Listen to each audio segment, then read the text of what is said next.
AP పాలిటిక్స్లో ప్రస్తుతం అన్నా చెల్లెళ్ల అనురాగం పొంగి పొర్లుతోంది. అన్నయ్య ఒక మాట అంటే చాలు, అసలు ఆ మాటను ఉంచుకోవడం లేదు చెల్లెలు. మాటకు మాటతోనే సమాధానం ఇస్తున్నారు. అన్నయ్య చెల్లెమ్మపై జాలి కురిపిస్తున్నారు. అయ్యో అన్నయ్య నాపై అంత జాలి కురిపించొద్దు, తట్టుకోలేకపోతున్నానంటోంది ఆ చెల్లి. ఏంటి అన్న చెల్లెల అనురాగంపై ఇంత ఇంట్రడక్షన్ అనుకుంటున్నారా? ఎస్, ఇప్పుడు వైఎస్ జగన్ చేసే ప్రతి కామెంట్కు అదే స్థాయిలో కౌంటర్ ఇస్తున్నారు షర్మిల. ఇందుకే జగన్ ఏమన్నారో ఒకసారి చూద్దాం.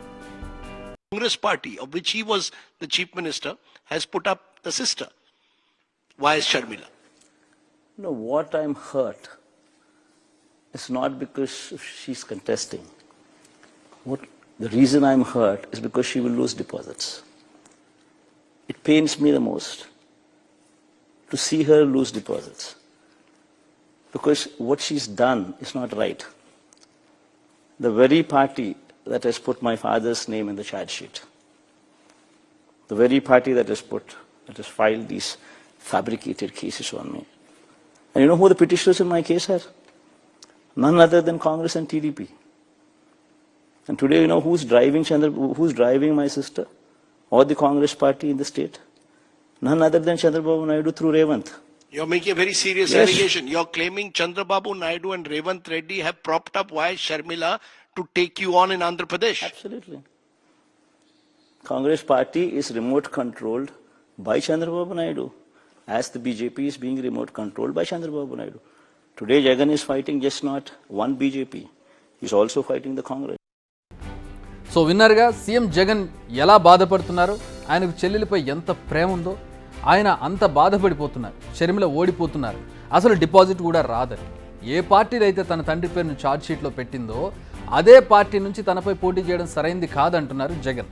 మరి అన్న బాధను చూసిన చెల్లె ఊరుకుంటుందా? ఊరుకోదు కదా. వెంటనే సమాధానం ఇచ్చేసింది, చూడండి. జగన్మోహన్ రెడ్డి గారిని రాజశేఖర్ రెడ్డి బిడ్డ అడుగుతుంది, జగనన్న గారిని అడుగుతుంది,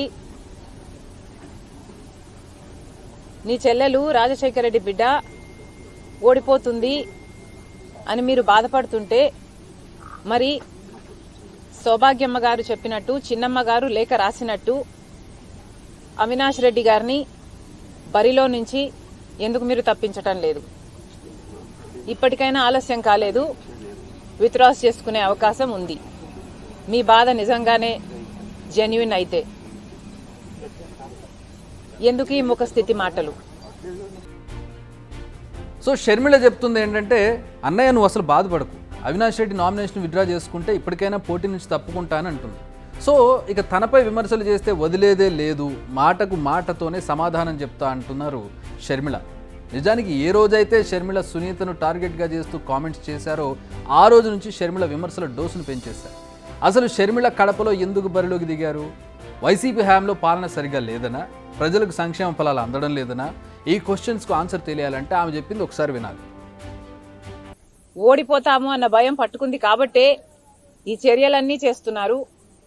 ముఖ్యంగా జగన్మోహన్ రెడ్డి గారు ఈ ఎన్నికల్లో రాజశేఖర రెడ్డి గారి బిడ్డ పోటీ చేస్తుంది అంటే ఎందుకు పోటీ చేస్తుందో జగనన్న గారికి అర్థమైనట్టు లేదు. మళ్ళీ చెప్తున్నాం, కేవలం అవినాష్ రెడ్డి గారిని ఎవరైతే సిబిఐ ఛార్జ్ షీట్ లో అక్యూజ్డ్ గా చేర్చిందో, సాక్ష్యాలు ఆధారాలు చూపి అక్యూజ్డ్ గా చేర్చిందో అదే అవినాష్ రెడ్డి గారికి మళ్ళీ మీరు ఎంపీ టికెట్ ఇచ్చారు కాబట్టే ఈరోజు రాజశేఖర రెడ్డి బిడ్డ కడప లోక్సభ స్థానం బరిలో ఉంది. అదే మీరు మన పెదనాన్న జార్జ్ రెడ్డి పెదనాన్న కొడుకులకిచ్చున్నా, చిన్నాన్నల కొడుకులకిచ్చున్నా రాజశేఖర రెడ్డి బిడ్డ ఈరోజు బరిలో ఉండేది కాదు. కానీ మీరు మళ్ళీ అవినాష్ రెడ్డికే, మన సొంత చిన్నాన్న రక్తం కళ్ళ చూసిన అవినాష్ రెడ్డి అక్యూజ్డ్ అని సిబిఐ ఛార్జ్ షీట్ లో చేర్చిన అదే మనిషికి మీరు ఇచ్చారు కాబట్టే ఈరోజు రాజశేఖర రెడ్డి బిడ్డ ఈ బరిలో ఉంది. సో షర్మిల పోటీ చేసేది కేవలం అవినాష్ రెడ్డిని ఓడించడానికి, అది కూడా తన చిన్నాన్నను హత్య చేశాడని సిబిఐ ఛార్జ్ షీట్లో అతని పేరు చేర్చిందని. పోటీ నుంచి అవినాష్ తప్పుకుంటే ఆమె కూడా బరిలో నుంచి తప్పుకుంటుంది. మరి ఇదేం లెక్క? పోటీ చేస్తే ప్రజల కోసం చేయాలి, వారు బాగు కోసం పాటుపడాలి, అంతేగాని ఇంట్లో ఉన్న పంచాయతీ కోసం పోటీ చేయడం ఏంటన్నది కూడా ఇక్కడ జనాలకు అర్థం కావడం లేదు. ఇవన్నీ పక్కన పెడితే కడప గడపలో రాజకీయం మాత్రం ఆసక్తికరంగా మారిందని చెప్పవచ్చు. వైసీపీ క్యాంప్ చేసే ప్రతి విమర్శకు అదే స్థాయిలో కౌంటర్లు ఇస్తున్నారు షర్మిల. వన్ విమెన్ షో చేస్తూ ప్రచారంలో దూసుకుపోతున్నారు. కానీ ఆమె ప్రచారం ఇప్పటికీ కూడా కుటుంబం చుట్టే తిరుగుతోంది. అయితే అన్నపై విమర్శలు, లేదంటే చిన్న అన్న హత్య, ఇవి కాకుంటే రాజన్న బిడ్డనని చెప్పడం, ఇంతకు మించి ఆమె ప్రచారంలో మరో మాట వినిపించినది. ఆవిడ అక్కడ పీసీసీ చీఫ్గా ఉన్నారు, ఇప్పుడు ఏపీ రాజకీయాల్లో సెంటర్ ఆఫ్ అట్రాక్షన్గా ఉన్నారు. ఆవిడ ఇలాంటి ఒక ఎజెండా తోటి, ఇలాంటి ఒక పాయింట్ తోటి ప్రజల్లోకి వెళ్ళడం ఏంటనేది ఒక చర్చనీయాంశం. నేరుగా అధికార పార్టీని టార్గెట్ చేస్తుండడంతో ఆమె మాటలు పొలిటికల్గా సెగలు పుట్టిస్తున్నాయి.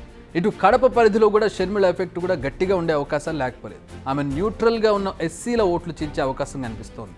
At the same time Rajanna పేరును వాడి వైసీపీ అభిమానులను చీల్చే అవకాశం కూడా కనిపిస్తుంది. ఇప్పుడు ఇదే వైసీపీ పెద్దలను కంగారు పెడుతోంది. అందుకే వారి ఫోకస్ను షర్మిలపై పెడుతున్నారు, ఆమెను టార్గెట్ చేస్తూ విమర్శలు చేస్తున్నారు. కానీ ఆమె కూడా ప్రేమతో నీ చెల్లి షర్మిల అన్నట్టుగా అదే స్థాయిలో కౌంటర్ ఇస్తోంది. మరి ఈ పరిణామాలు షర్మిలకి ఎంత ప్లస్ అవుతాయి, వైసీపీకి ఎంత మైనస్ అవుతాయి అనేది చూడాలి. బిగ్ టీవీ అవుట్లుక్ కథనాలు నచ్చితే వెంటనే బిగ్ టీవీ ఛానల్ ను సబ్స్క్రైబ్ చేయండి.